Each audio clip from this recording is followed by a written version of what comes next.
Good morning, students. Welcome to your class of Pharmaceutical Chemistry 2. I am your teacher from Guru Ramdas College of Pharmacy. Today's our topic is diuretics. So, what is diuretics? What are their uses? How they work? We all deal with these kinds of topics in today's lecture. So, firstly, what is diuretics? So, what is diuretics? That these are any substance which promote the diuresis in our body, or we can say it increase the production of urine, or to expel out or to excrete out the excess water from our body, or any kind of fluid that accumulate in our body for any reason, like because of some kinds of diseases which cause the accumulation of fluid in our body, that is called edema. So such kind of waste materials and any fluid are required to excrete from our body is known as diuretics.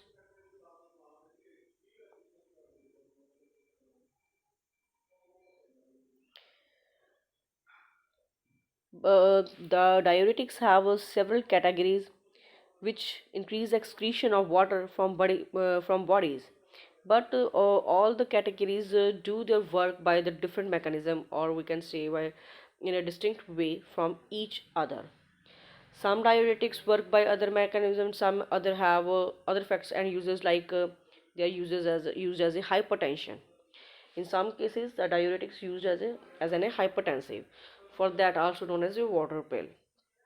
So, come to the chapter again about diuretics. First of all, there is kidneys. About kidneys, kidneys are responsible for excretion of any kind of water, electrolytes, and non-electrolytes which are present in our body. So, to maintain the balance between our body of these electrolytes, or whatever the composition of blood, body fluids, whatever present in our kidney, so it is all maintained by kidney. But in certain conditions क्या होता है, like जैसे hepatic conditions, congestive heart failure diseases like हो जाती हैं, जहाँ पर renal और pulmonary diseases होती हैं. On in the those cases, waters are remain in our body and accumulate in the body, and resulting into the edema. So then these kinds of conditions are necessary to promote out or to excrete out the excess fluid, or excess fluid from out from our body. So these drugs which are used to excrete the excess fluid or waste products from our body are known as diuretics.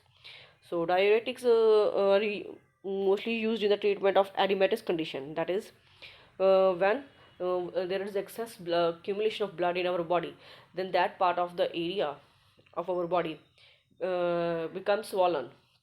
So then it is necessary to remove out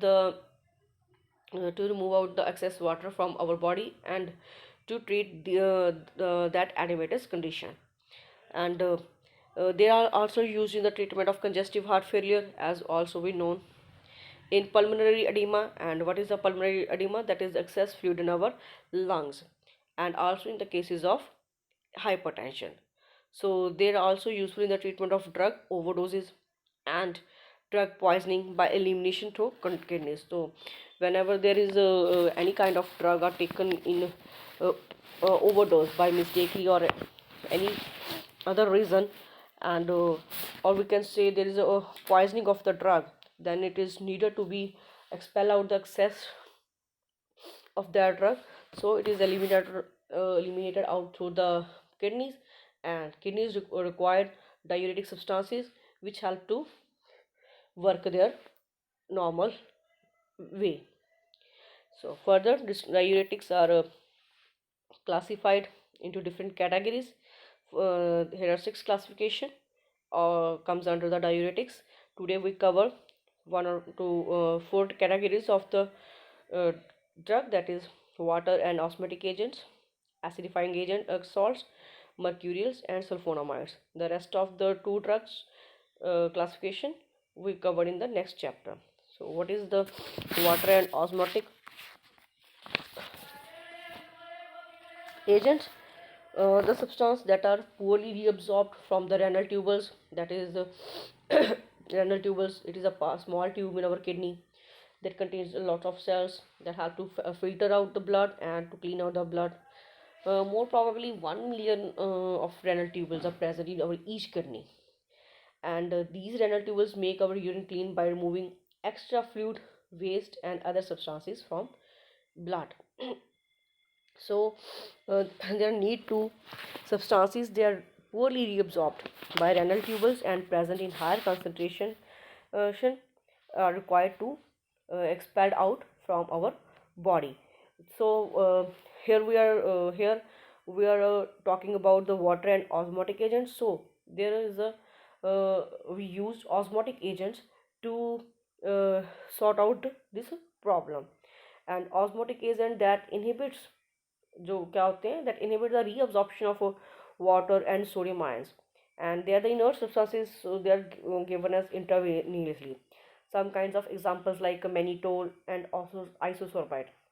These are the example of osmotic agent which help to remove out the higher concentration of electrolytes, either they are electrolytes, non-electrolytes, or waste products, whatever. And osmotic pressure mechanism is used here in these drugs. Drinking of a large quantity of water also dilute the blood and subsequently increase the urinary excretion. But electrolytes, there is no excretion of electrolytes. So to increase the increase the excretion of electrolytes, or uh, to do the excretion of electrolytes, there are some kinds of agents required, that is osmotic agents. Certain non-electrolytes may be used as osmotic agents. For example, first one is urea. Its properties and uses: white crystalline powder, और ठीक है इसमें odorless, almost odorless, may develop a molecule color, freely soluble in water है, less soluble in insoluble in chloroform है, and these are required to be kept in airtight containers and in dry place, and these are excellent diuretics but are not absorbed by renal tubules, and it also have a keratolytic action, that is remove warts, calluses, and lesions. These are skin related diseases. Next one is mannitol. Mannitol, uh, these are used as a diagnostic agent too, and these are white crystalline powder, odorless, and freely soluble in water and pyridine. ठीक है, because of large doses required, osmotic diuretic has been replaced by other potent drugs. Next है, आ जाते हैं हमारे पास acidifying agents.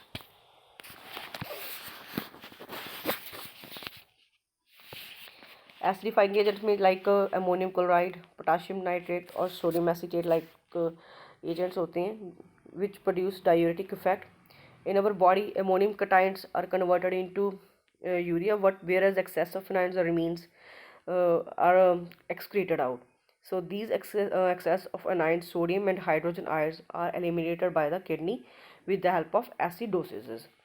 So through these short mechanism is very short and weak, hence these compounds are not much in use. As such, ammonium chloride tablets की form में दिया जाता है and usual dose is 4 gram daily. Potassium nitrate can be administered as enteric coated capsules and dose 5 to 10 mg gram daily. Sodium acid phosphate is frequently used at the usual dose of 600 mg 4 times a day. Next है mercurials. Mercurials में these are the inorganic mercurials and contain mercurious chloride, which is used as a diuretic. So then followed the organic mercurials. Organic mercurials are active orally as well as parentally, and give rapid and reliable effect in with lesser side effects. So these kinds of agents have less side effects and show their action in a very short period of a time. Mechanism of action: it contains the mercurial diuretic consists of blocking of action of sulfhydryl group or enzyme responsible for tubular reabsorption. When the enzyme is blocked, there is a marked elimination or excretion of water and sodium chloride. इसमें examples कौन कौन सी हैं? First एक ही है यहाँ पे,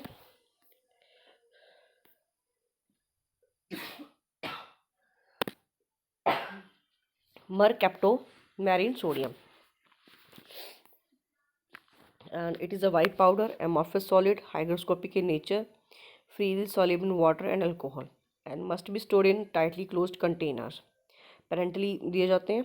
Usual dose है इसका 130 mg in 1 ml once or twice a week. Other organomercurials like mercurophyllene and mersalyl were sodium used earlier. They were officially also, because of toxicity and availability of other better drugs, these have been replaced. Next are sulfonamides. These are the antibiotic bacterial agents which produce metabolic acidosis and alkaline urine. They show their action by inhibiting an enzyme called carbonic anhydrase. This enzyme is responsible for conversion of carbon dioxide and water into bicarbonate and hydrogen ion. So in the renal tube there is an exchange of hydrogen ions from sodium ions, and then sodium and bicarbonate ions are excreted in a urine. So there is a high requirement of inhibition of carbonic anhydrase enzyme that suppress the hydrogen sodium ion exchange and result into acidosis. The study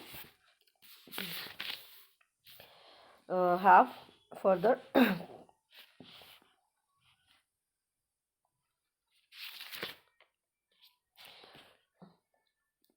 containing sulfa amido groups, and what are the drugs comes under in this category. First है acetozolamide, that is occur as a yellowish white crystalline powder slightly soluble in water, alcohol. It preserved in tight light containers, rapidly absorbed by stomach, and used in the treatment of congestive heart failure, patimal and glaucoma, given in the form of tablets and dose 250 mg. It are also given as intravenous and intramuscular doses. Next है dichlorphenamide, properties and uses. White crystalline powder, slightly odor,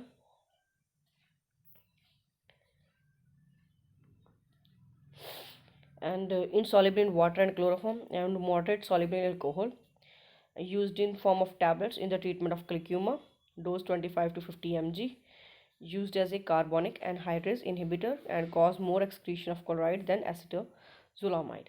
Next है हमारे पास chlorothalidone, properties and uses. Creamy white crystalline powder, sparingly soluble in alcohol, and these drugs are similar to benzothiazidines, and it interferes with the renal tubal reabsorption of sodium and chloride, and used in the form of tablets, ठीक है, into 100 to 200 mg doses. Next है furosemide in this category, that is sulfonamide derivative on anthracic acid. The drugs act by inhibit reabsorption of sodium ions. Properties: white crystalline powder, insoluble in water and chloroform, and soluble in acetone and solutions of alkali hydroxide. It must be preserved in tight containers and protected from light. So these shows the rapid onset of action, given in the form of tablets, and injections are also available for this preparation.